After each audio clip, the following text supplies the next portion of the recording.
Abdul Majid, 33 tahun, office boy di Palembang yang merusak isi showroom tempatnya bekerja saat hendak memindahkan mobil, kini muncul dan menyampaikan permintaan maaf pada Senin 24 Juni 2024. Sebelumnya beredar video yang memperlihatkan kerusakan sebuah showroom akibat diseruduk mobil Honda Brio, Kamis 20 Juni 2024 lalu.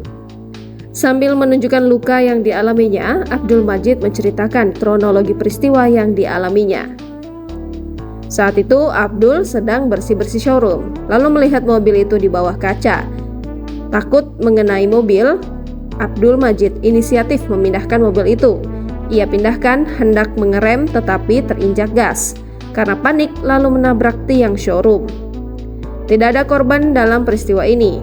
Namun, karyawan dari dealer Honda Union Palembang saat itu nyaris tertabrak. Atas kejadian tersebut, Abdul Majid meminta maaf kepada pihak showroom atas kejadian tersebut.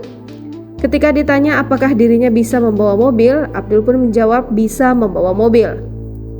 Sementara manajer after sales Honda Union Palembang, Dwi Oyong, mengatakan atas peristiwa itu manajemen Honda sudah bertanggung jawab.